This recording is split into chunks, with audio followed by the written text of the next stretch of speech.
any damage. So it's not about blocking your death, but it's about soaking in the damage. So you see Brand, especially with Brand, you can kind of see the animation start on his ultimate. So if you see see him charge his ultimate, or if you see Malphite go for that unstoppable force, you know they're going to initiate with all of their front-loaded burst damage. You put down that ultimate on whoever you want to kind of be in the center of all that, or whoever already is, or maybe your carry who's squishy.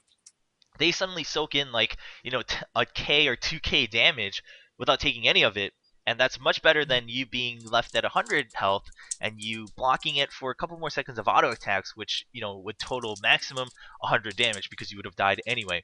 So that kind of, it's a mentality that a lot of people actually on Summoner's Rift or Dominion, I think, kind of forget about. That they think what, Kale's ultimate is used to save people, but it's much better as soaking in the front loaded burst damage, because when a team fight starts, your instinct is to just kind of, hey, like, our Malphite got an unstoppable force, blow everything you have on that enemy champion, but then suddenly they have this invulnerability bubble, and now yeah, you have nothing really other than your auto attacks to continue, or some of your basic attacks depending on cooldowns.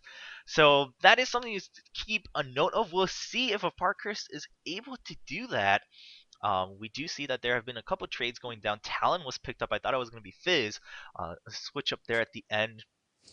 Diana was picked up afterwards, or before that, as the last pick also for Pace Evelyn Child support. So we will see how that all turns out. But also, yeah, Morgana's been gaining a lot of attention as a support champion on both maps, Summoner's Rift and the Crystal Scar. A lot of people opting for that, Black Shield, and the 3-second snare is quite a bit if you max it out first.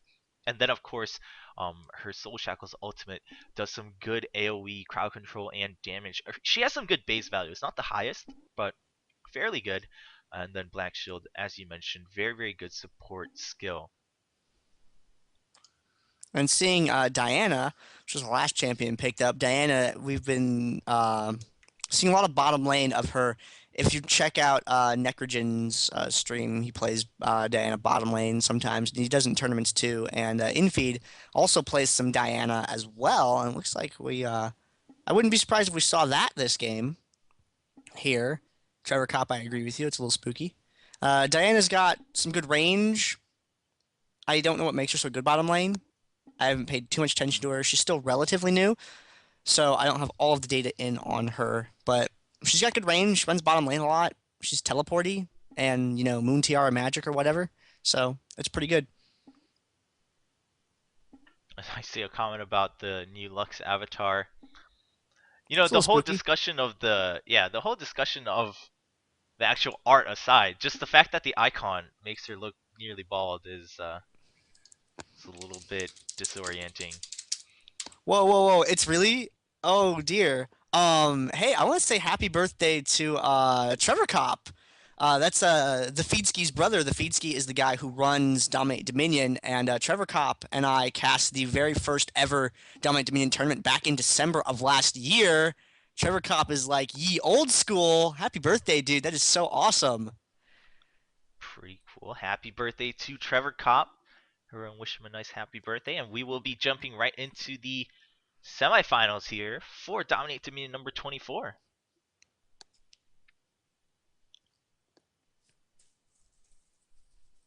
Ezreal was in fact not picked or banned. Now that I think about it. Excellent point. Ow.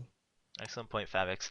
I didn't even notice. I'm pretty sure he was not client banned, as of course I don't have that on record anymore right here, but I'm fairly certain he No, was they not. they missed that one. They did Lulu, Nunu, and Oh, those are the chat Amumu. bans, and then the client bans are the Yeah, and then chat the bans. But client yeah, bands definitely wasn't the client bands because I remember those little icons. Ooh, Blackthorn Morg. I would like that skin so much if it was slightly more red in game because the splash art for it's great. This art team is just amazing. it is a much darker hue in game compared to the artwork. We are gonna see Half-Hearted's brand, and we'll see this Morgana Kale duo here. I don't necessarily mean that they'll always be running around as a duo, but you know, according to the lore, they are the Angel Sisters and they're on the same team. Kind of interesting. Maokai breaking the rules of the game by tossing his saplings way further than his ability allows him to, thanks to this gaping hole here holding up the Nexus Crystal. Those saplings aren't safe, man. It's dangerously close to the Nexus. It'd be a great April Fool's Day prank. Shooting the Nexus deals damage to it when you hit with abilities. Deals 1 point per shot. Beginning of the game, you're like 4 points down. These saplings look so much funkier when they're present, because they actually look kind of creepy when they're just normal saplings. Like solid snake mode when they're gift box mode. So we are going to see Maokai going up against Diana, as you mentioned here in the bot lane. Everyone else is kind of grouping up towards a standard 4 top start, it seems. You never know. Still trying to load in, it's misbehaving, so I'll let you know. On that client always misbehaving. I know, man. It's been no, got it. I got it. I'm in. I have like 10 seconds to do the intro. Yeah, welcome to the round of 4 game for the DominateDominion.com League of Legends Dominion Tournament number 24. This is going to be PECS Evelyn Child Support versus Blind Pick Banditos, and the round of 4 game is only a best of 1 series. So the winner of this is going to go on to the finals. PECS Evelyn Child Support fielding Infeed as Diana, Captain Blueberry as Urgot, Painkiller as Malphite, Halfheart as Brand, Confidarius as Pantheon, and on Blind Pick Banditos' side of the map, we're going to have Talith PA playing as Jarvan IV, Eulalia playing as Talon, Zemike playing as Morgana, Aish playing as Maokai, Parker's playing as Kale, I'm Gander, casting with me is... Jover here, and we have seen quite a bit of action going down at the windmill already. Some good early Dark Bindings coming out from Zemike, but there is a good Pillar of Flame by Brand. Hayfarter just standing across that wall there. Talent PA puts down his Damascene Standard to kind of zone him out. And Hayfarted looking a little bit paranoid right now, but still able to put down the Pillar of Flames. There's a Black Shield, but it actually went on Jarvan and not a Talon who had already taken the damage. Talent PA has now taken a lot of damage now that the Black Shield is down.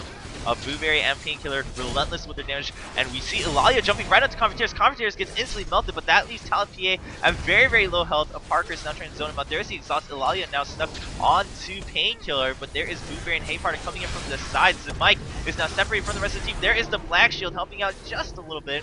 And Tormented Soil also with that extra damage, so they're going to trade 1 for 1 once again. Parker is taking another Pillar of Flame. That's very, very dangerous, but Mike's the one who's going to be stunned. Gets away with the last minute Dark Binding.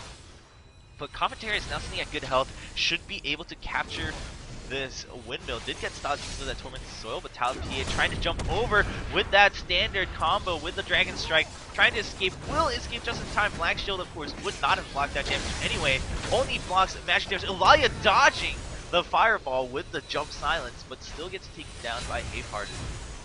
Good play there for a while. Blind Pick Banditos operating at really, really low on the health, but still sort of being effective with that poke and that harass, and not really giving up any kills right there.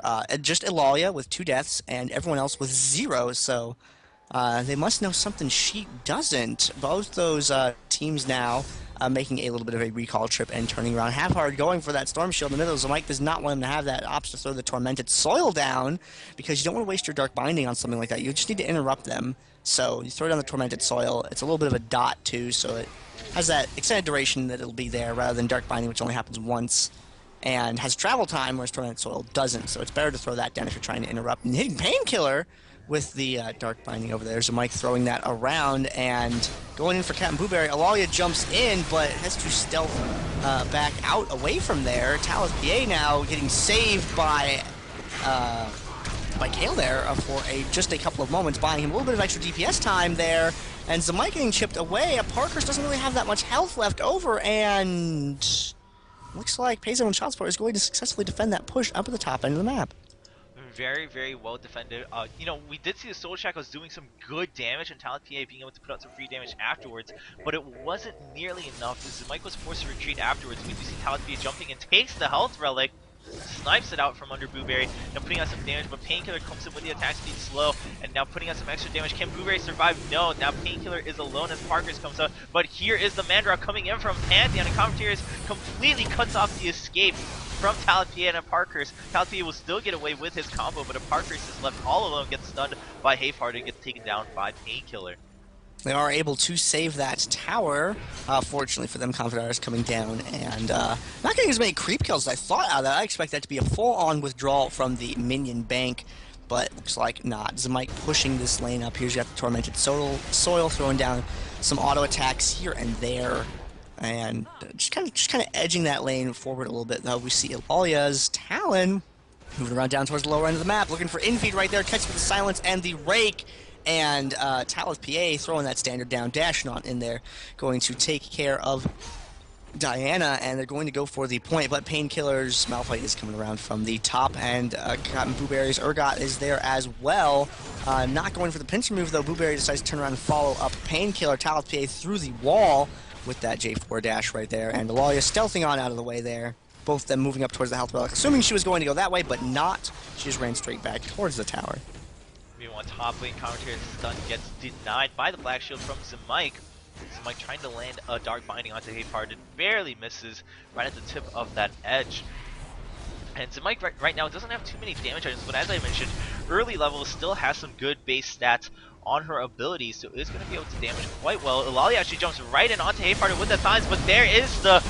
Wow, there's the ultimate, but a lot of it does get soaked by the invulnerability from Kale. Ilalia does survive, gets an hour there, only one Faust on Ilalia also, so that's going to be really, really good. Commentators will get taken down. Ilalia working that assassin mode and trying to escape. Now Painkiller will be able to get one last seismic shard there. The Black Shield is second too late. The slow still goes down, and Captain Blueberry with the snipe across the corner of that house. And Zemike going to go ahead and recall. Parker's kind of circling around Captain Blueberry. Oh, sees it!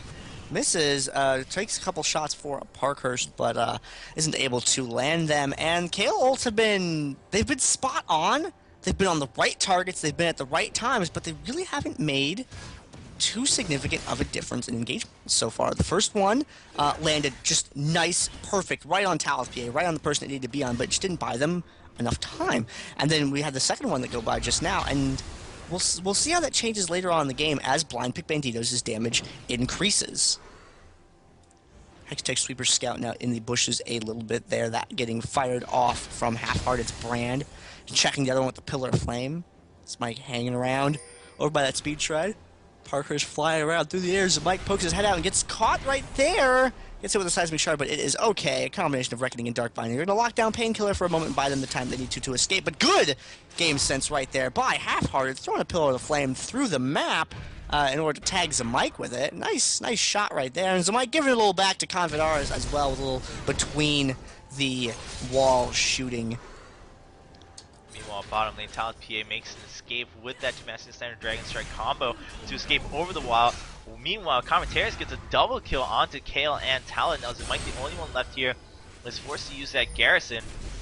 Jarvan jumps right onto Captain Blueberry, gets the kill, and now has Commentaries zoned out. There's a Dark Binding and the Torrential Soul, but it's not going to be enough. Talith PA was stunned by Hayfart, an excellent side stun from the Brand, and picking up the kill as a result. And Blind Pick Bandito's not doing so hot so far this game. Zemike's Morgana has been throwing some pretty good shots. You know, the spell shield timings felt like they've been a little bit off to me, but they're not in a bad position by any means. Pays Everyone Child Support is up by a very respectable margin right now. They're up by almost 200 points. However, Kale is a champion that I feel does not get terribly scary until later on in the game, when Kale has that cooldown reduction and that attack speed. He can really start shredding people. It's very similar to Kog'Maw in the way that Kog'Maw ramps up even more as the game goes on, and they have a comp to really support that type of play. And there goes an Airborne in there. Confidaris coming down from the top, and they're really unloading on Ilalia right away.